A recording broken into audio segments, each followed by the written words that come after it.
the inbound secret.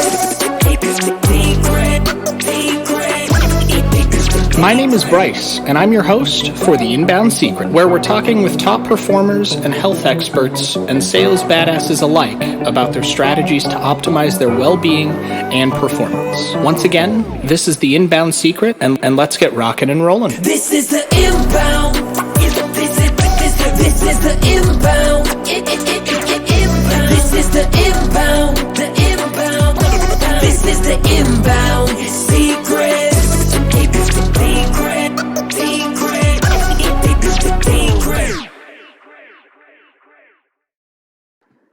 Welcome back to another episode of The Inbound Secret, guys. Once again, I am your host, Bryce Vance, where we talk tips, tricks, strategy, the inside to success.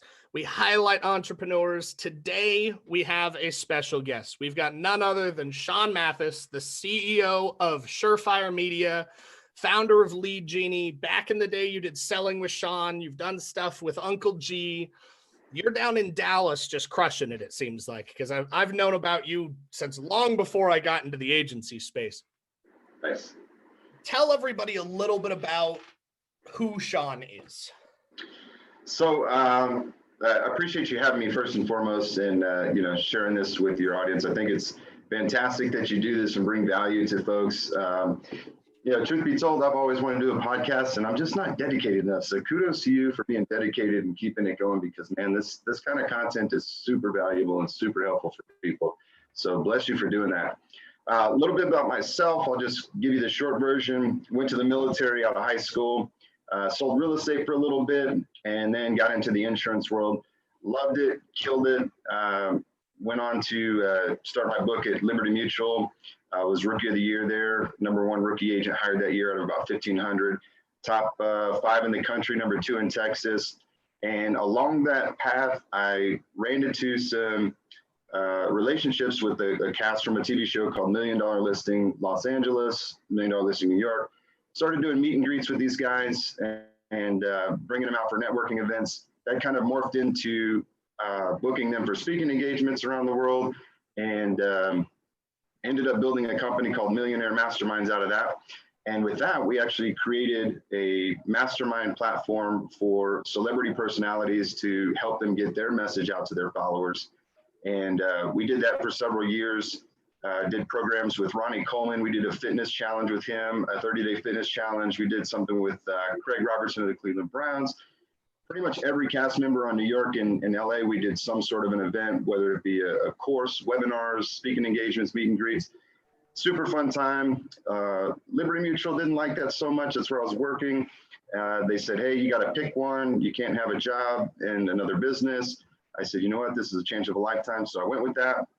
And from there, I decided, well, realistically, this whole TV person, I think these guys have a short lifespan. So I need to look at something long-term. Well, I decided, I obviously knew something about insurance and lead generation and marketing. So I thought, you know what, I'll set up a course and see if I can get anybody to want to learn my methods and how I did it. And so I started with the Agency Alliance Mastermind back in 2013. We built one of the first social media masterminds that was open to anybody that wanted to learn social media lead generation. Built a very large program there. We did thousands of people. That's where I brought in Grant Cardone. We did a joint venture there where he was offering all the sales training to my guys that I was doing the marketing training for. We did that for about a year and a half.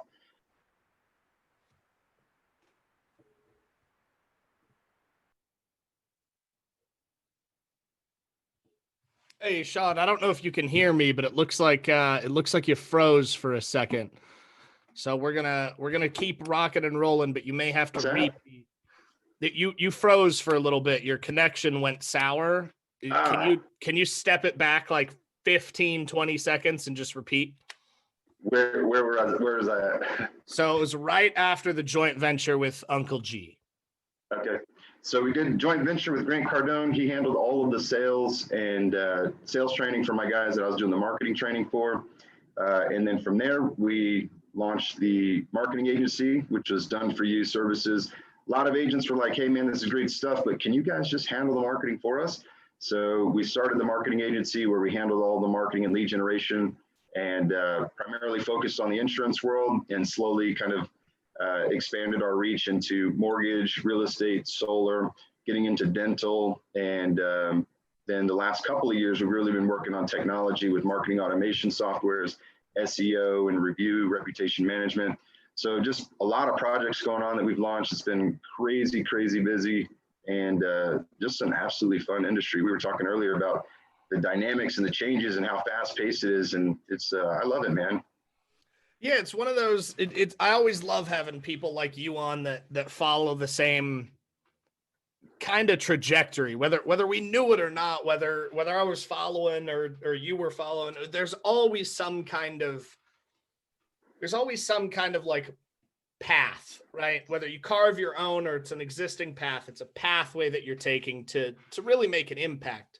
And I know for you, just like for me, it's about the impact that you can make to help change that, to help change lives, help give somebody an opportunity over just doing it for $1. Because quite frankly, and I'm pretty sure you'll agree on this, this isn't the easiest way to make a dime. No, definitely not. It's probably one of the most rewarding, because I get to see, like, I just did a Funnel Friday for a community I'm in called Virtually Limitless. And I do one every Friday between 11 and like 1.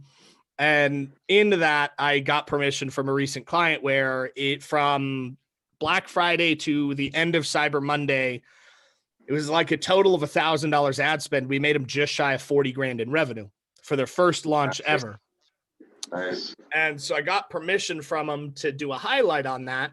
And so I broke that system down as much as I could without like showing proprietary information to the community. And that's the type of reward that we get from this. It's not the easiest thing in the world, No. but it can be simple. So talking about that, I've followed you for quite a while, and we've gotten to know each other off and on over the years, more so recently than ever before. What got you? I want to know, because for me, I got into insurance back in the day, and quite frankly, it was probably a mistake because I had to go through a ton of bullshit through that. Just a ton of fucking FINRA's a bitch. Okay, FINRA's a pain in my ass. But long story short, I got into it because I didn't know what else to do, and I knew that I was tired of having a boss, quote unquote.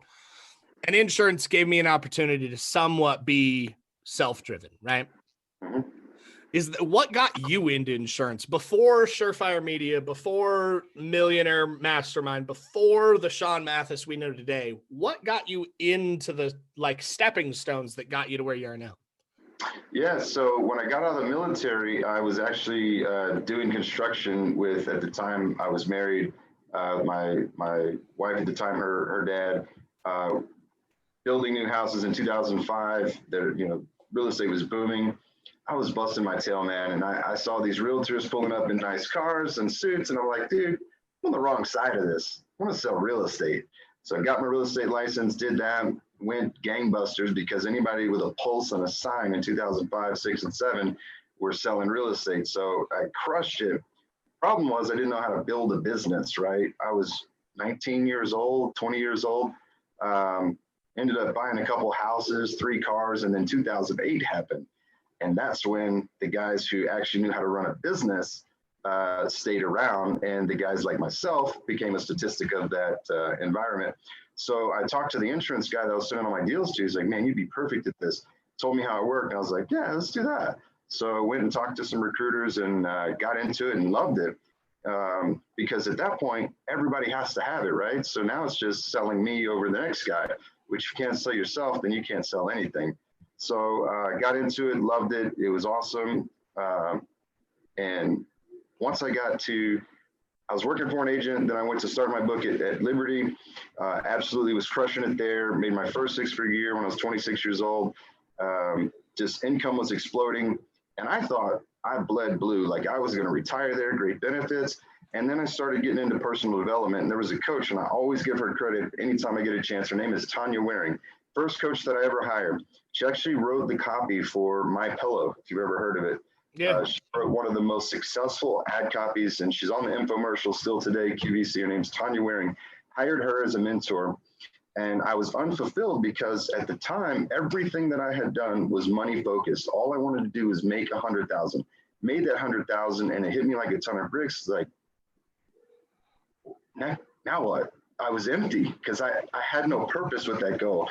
And so she was the first one that opened my eyes to say, you know, you've got to have something deeper than just money. Like, it can't be about money, because what is the money going to do? What are you doing with it? And I hadn't gone that deep.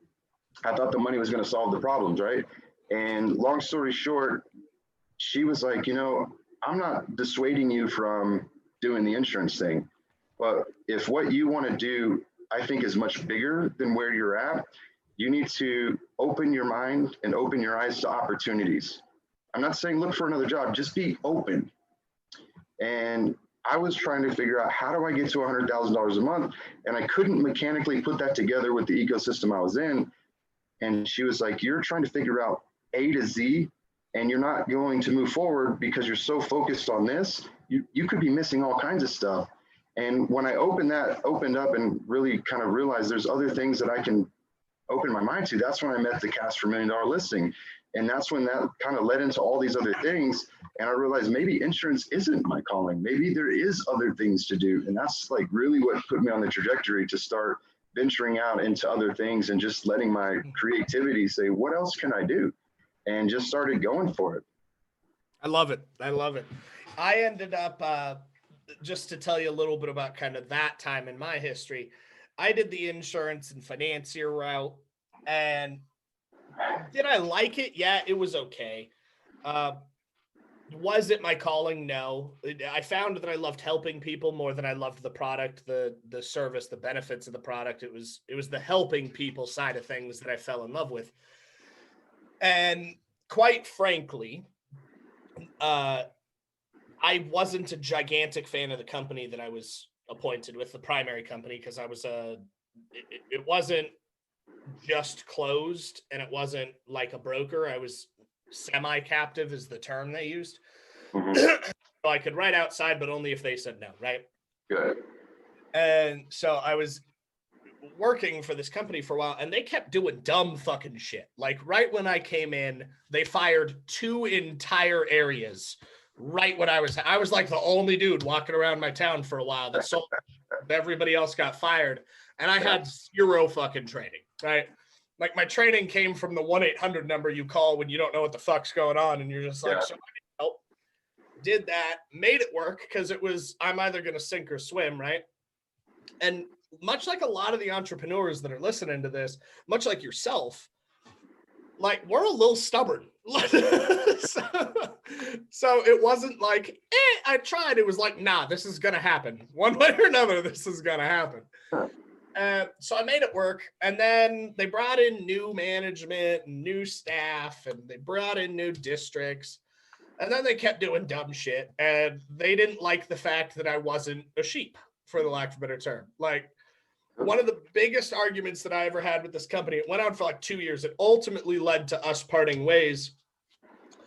And then a whole bunch of bullshit happened afterwards. They tried to sue me because I threatened to sue them. And then I had passed like 5 investigations with flying colors already. They reopened new investigations. I had to fly over to fucking Maryland and go speak to FINRA. It was a whole shit show. Right? Ultimately ended with me pleading, just saying, hey, I don't acknowledge or accept any of your accusations, but all on paper state that I accept one of yours on these conditions. No fee, no regulation. I voluntarily withdraw from the industry. We part ways, right? And so I voluntarily withdrew because I was just tired of the rigmarole. But the argument that ultimately led to that, and tell me how you feel about this, because to me, if you're going to advertise a discount, you need to have the integrity to offer that discount, right? So this particular institution offered a discount they called early shopping. 5% off if you future date any policy change. So you've got 15 to 30 days to change from your old company to your new, and it automatically takes fruition. Future binding. They had the biggest fucking problem with that, because like, I had it, so of course I'm going to offer it to people. And most people were like, yeah, I want it. So like 90% of our book took advantage of that. Yeah. And then they were like, why are you giving so many people this discount? Like, if you don't want me to have it, take it away. Take the button away if you don't want me to sell it. Because as long as it's there, I'm going to use the thing. Right? So we had this whole back and forth. But the thing that I noticed, and I think you noticed going through all of that, you had a much more pleasant experience through insurance than I did. And that kind of led you to teaching insurance agents, right? Did you have the same kind of thing that I had when I fell in love with the helping people, not the product or service? Yeah, I wasn't in love with who can? It's boring, right? Like, I mean, it's not a sexy product. For me, I'll be honest, it wasn't even helping people. I mean, I was in it because I enjoyed I enjoy sales, man. Like, I still get on sales calls today. It's funny when I talk to people, they're like, wait, the guy in the video, like J Matheis in the videos? Yeah, it's me, man. People are surprised that I get on the phone and I love making sales calls. I love it. I just love the hunt. I love the referral partnerships that I had. I loved everything about the position except the policy and the changes and the mundane pieces of it. I future bound everything, man. We had the same thing, and everything got a future bind date. I'm like, hey, today's the third. When's your monthly payment? It comes out on the 19th. You want to just keep that? Great. Let's find it for the 19th. Get it all done, and instead of paying them, you'll just pay me. Like, we future bound everything. Yeah. I was on a first name basis with compliance because I was always like right outside the lines. An example was you can't have an insurance blog. So I had said I got a personal blog, and the personal blog was insurancewithsean.com. They tried to say, you have an insurance blog. No, I have a personal blog, just happens to be called insurancewithsean.com. So I was always like pushing the envelope. But what's interesting is after all of, I was on a first name basis with the clients. I had one of the highest closing percentages in the country. I think it was like 52%. I got regular audits from compliance because they're like, he's got to be given discounts that don't apply. Like, they were trying to find something that I was doing wrong. Truth was, I was just doing something completely different than everybody else when it comes to marketing and lead generation. And they ended up citing, hey, the stuff you're doing with the $1 million listings, it could be a conflict, RESPA, blah, blah, blah, blah. I said, look, man, I'm number 2 in the state. You got a room full of agents that aren't meeting quota. Why are you on my ass about this, man? Mm-hmm. Go talk to the guys that aren't selling. Like, I enjoy my job. I like what I'm doing here. I don't need this job. So either let me do my job or I will go somewhere else. And that's when I ended up just leaving because, like you said, it's just so many politics. And they wanted me to be a corporate yes man, very similar to you. And it's not me. Can't do it. Yeah. I'm too stubborn for it, man. I'm too stubborn for the corporate yes man side of things. So let's trickle in some pixie dust or some gold nuggets for everybody listening, because I love your story. I love how you've kind of come up. You've been impact driven really kind of your entire life, whether that impact was you wanted to make an impact on your wallet, you just didn't know you wanted to help people at the time or not. There was some kind of driving force. A lot of the people listening to this are stuck, whether they're stuck at just a launch or they're stuck and they can't scale, or 2020's beat the shit out of them. But the one thing that's always helped me get through being stuck was much like you. I love the chase. I love the hunt. Hopping on sales calls, having that conversation, building the relationship, closing the business. But that's something that really doesn't come naturally to a lot of people, right? So what's some advice that you could give people listening today that's helped you go from where you were to where you're now that they could start doing today, whether it be start having more conversations, start shaking more hands, start advertising more? What's some kind of piece of advice that you would recommend?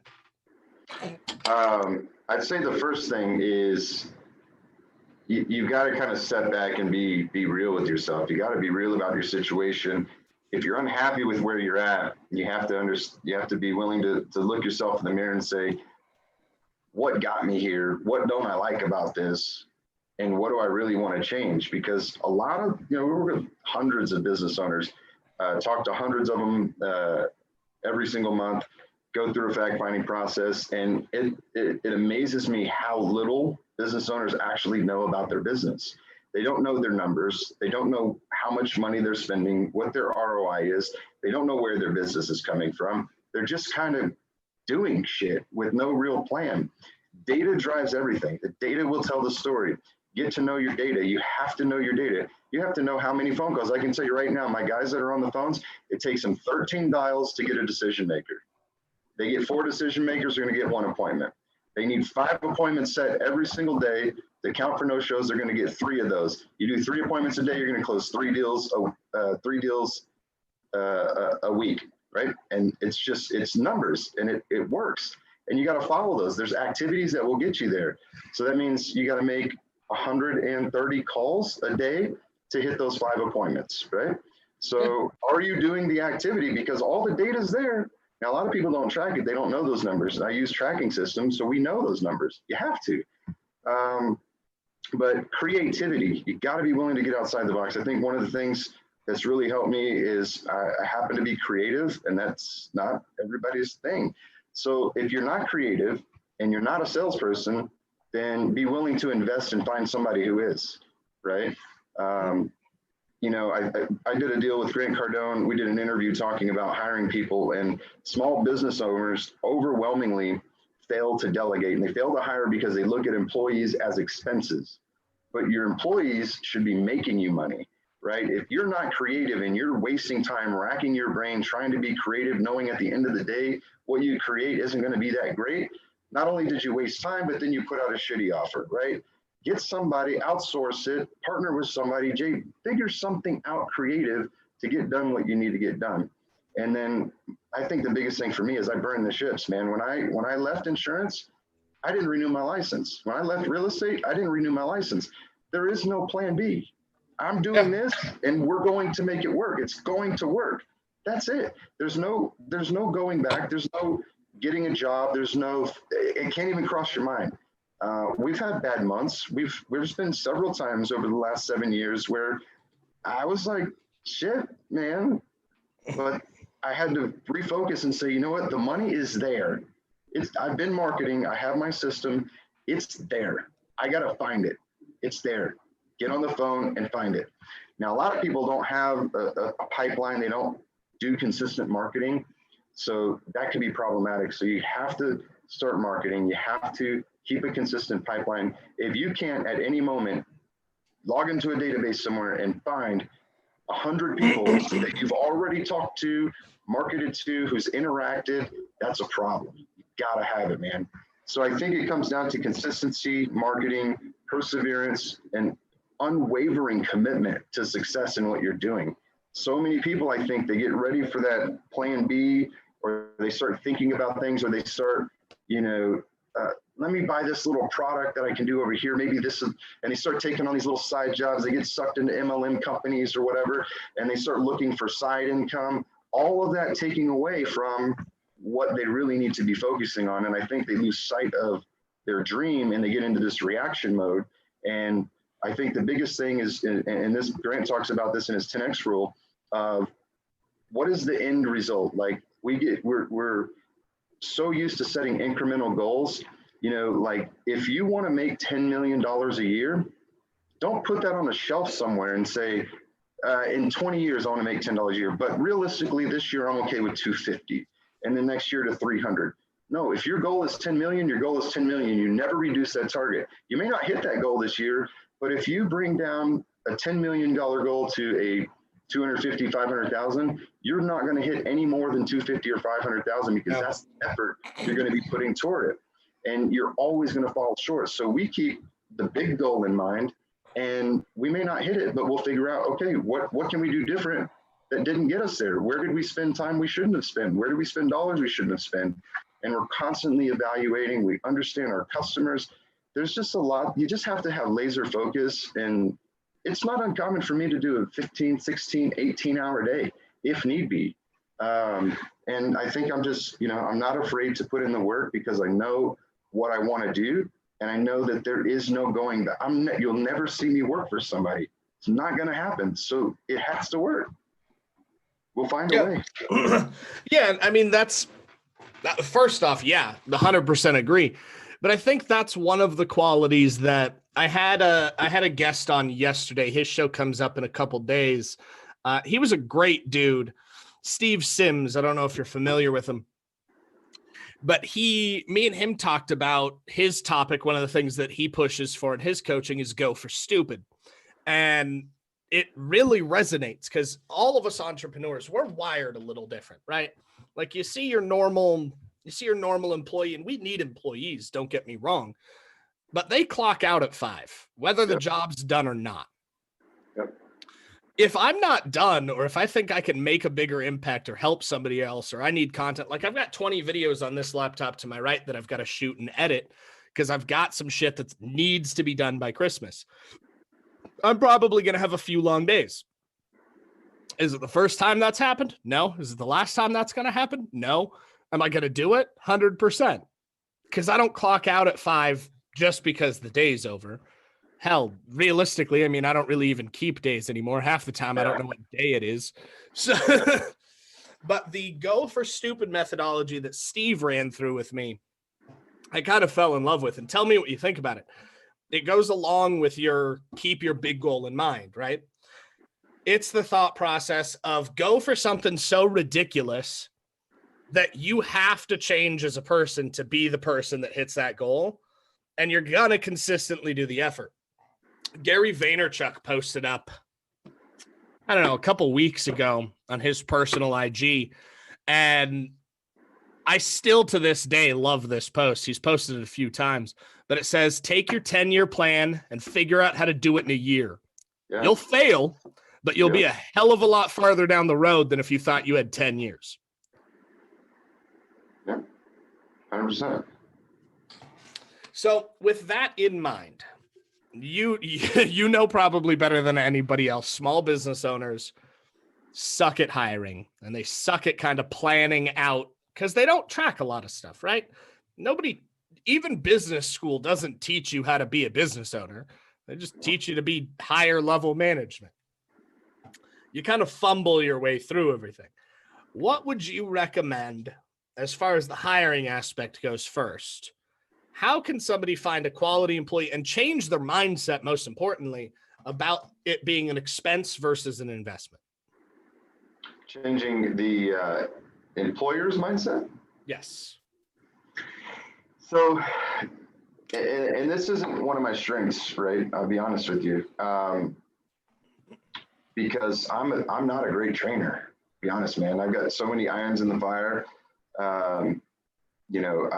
I look for the entrepreneurial spirits. I look for somebody who can see the vision of what we're doing and isn't afraid to shadow me for a while, but has the intuition to pick it up and make it their own, right? Like it's not rocket science, okay? If you can understand the core concepts, understand the technology that we're selling and the services we provide, you don't have to know every nut and bolt and mechanic before you get out there and just start doing it. It's the best way to do it. And you got to find those self-starters. For me, I think it's finding the entrepreneurial spirited person in regards to sales, right? Yeah. I think that's probably one of the most difficult things is to find a salesperson. The number one turnoff is somebody who says, what's my base pay, right? Because that tells me that you're scared, right? You obviously, I would never take a base pay. I would take higher commission over a base pay any day of the week because I know I'm going to go out there and absolutely crush it. You don't count my commissions. And my goal is to make it hurt when you write my commission check, right? And I want my sales guys to make it hurt. Like I want to write a check that I'm like, damn, that's a big check. But you have to be passionate. You have to understand and be able to have a vision, especially as a small company, because you don't have the security that say an IBM or a Microsoft can offer a sales rep. So naturally, you're not going to get top talent degree people that come into your 1, 2, 3, 4-man operation because they're going to say, man, do I really have the potential to make what I want to make? Because any quality salesperson is going to want to make money. And you've got to be able to show them that not only is the potential here, but I'm going to provide you all of the opportunity you need to make as much as you want.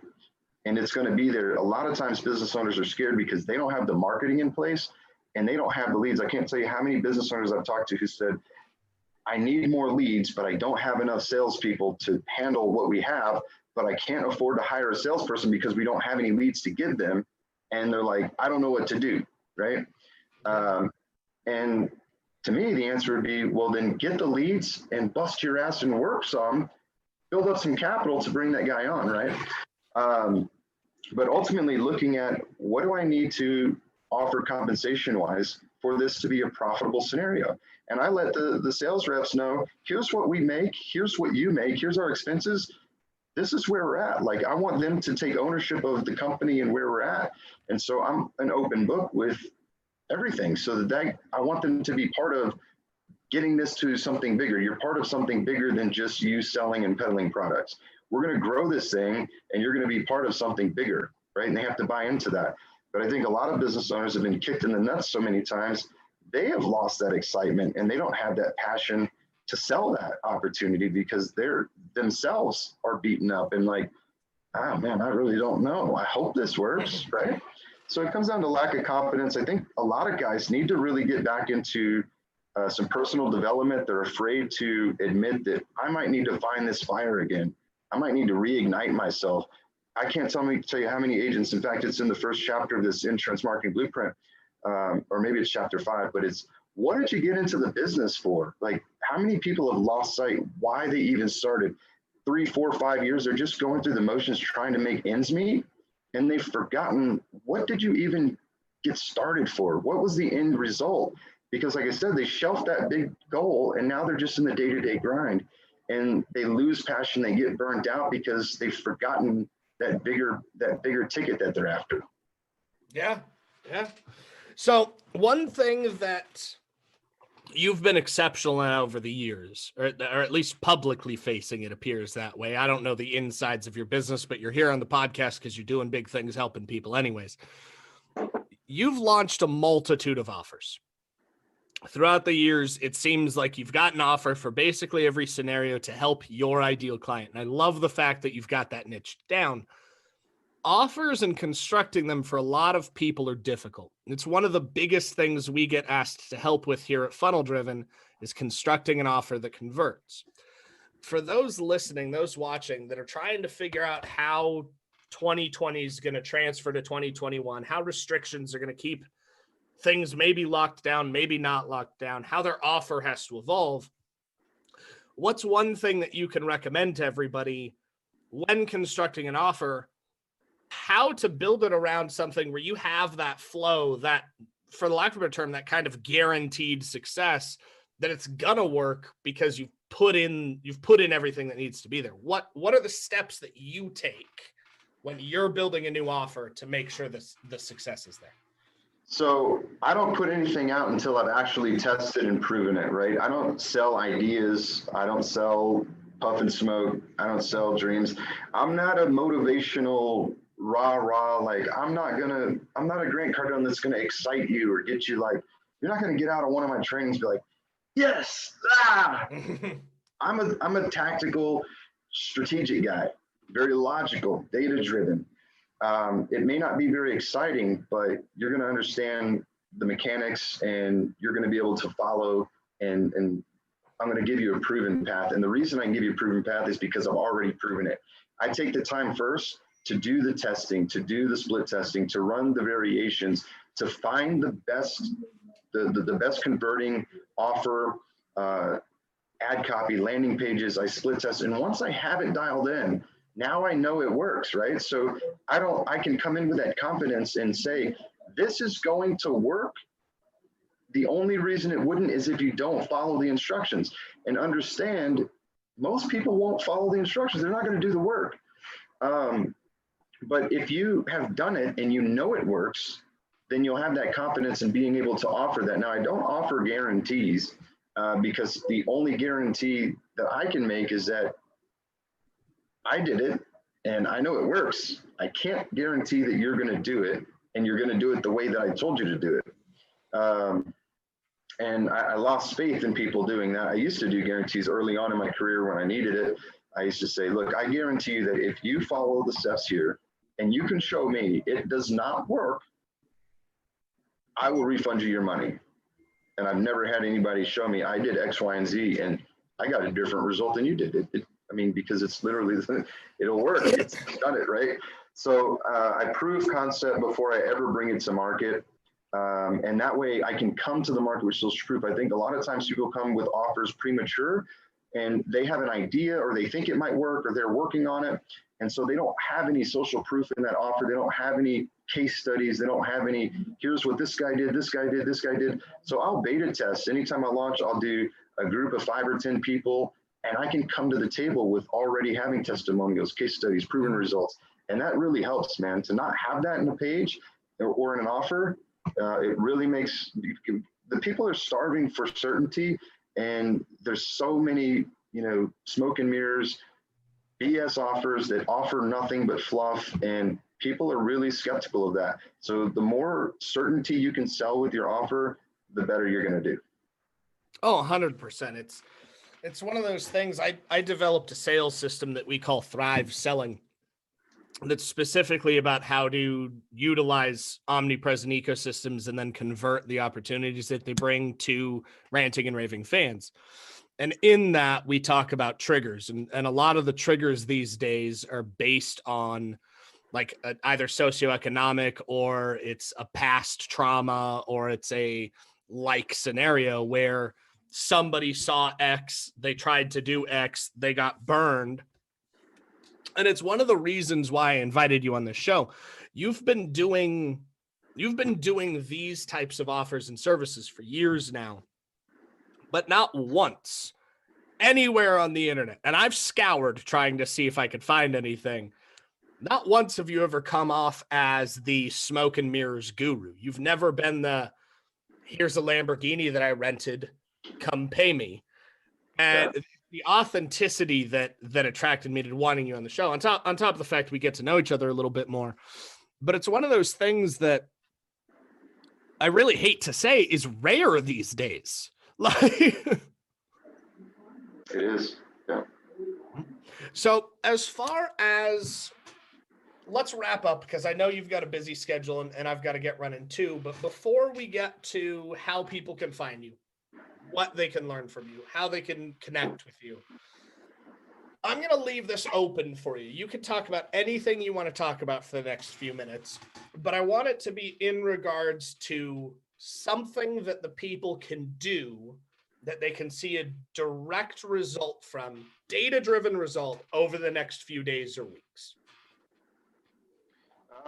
Let's get specific. Tell me a little bit about your audience on what they might be doing that I could help them with. And if you don't mind, I'm going to fix this because I just turned gold all of a sudden.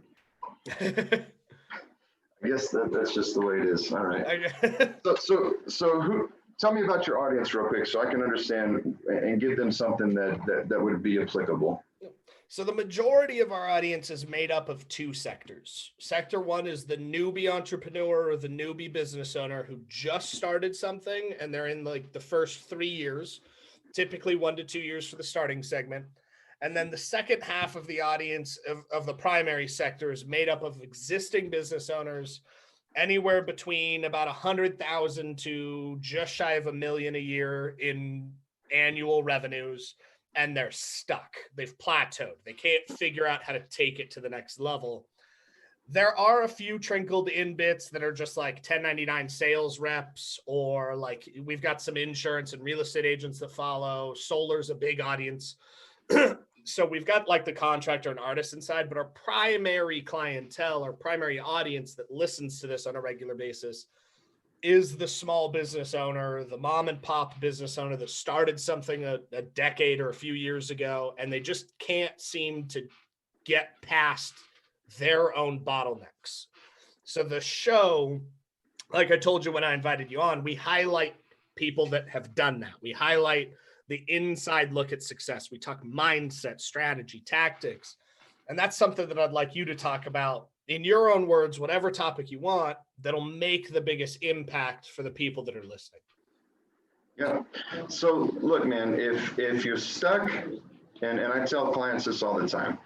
If you're stuck in whatever, whether it's reaching an income goal, whether it's scaling your business, hiring the next person, if you're stuck and you find yourself stuck for any period of time, then honestly speaking, you don't know the answer, right?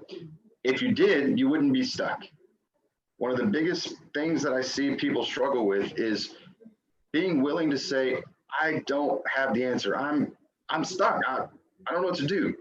And then be willing to seek somebody who's done it and be willing to fork out the cash to pay them if they'll take you on as a client and help you get unstuck, because you need an outside perspective to look in, because surely you've tried to figure it out and obviously you haven't done it. If you knew how, you wouldn't be there.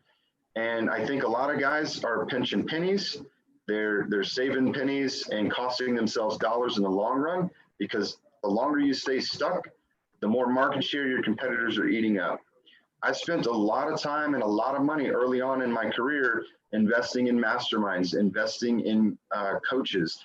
I've spent as much as $10,000 on coaching. I went through Garrett J. White's Wake Up Warrior, incredible program. And I'll tell you, one of the probably the most powerful question, and I'll admit, it brought me to tears. We were on the beach in a plank, and he knows all of our story long before we get there. And he gets into my ear and he's like, "What the fuck do you want, Sean? What do you want, man?" And I couldn't answer.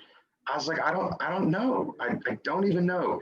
And going through that whole process, he helped me get clarity. And one of the things, I'll just share this quick story. We got into groups in this program. We got into groups, just an illustration of how eye-opening it can be when you get a different perspective. I was a leader of a group. This guy, Raul Valasis, ran another group. He's an awesome coach and trainer as well, runs Next Level.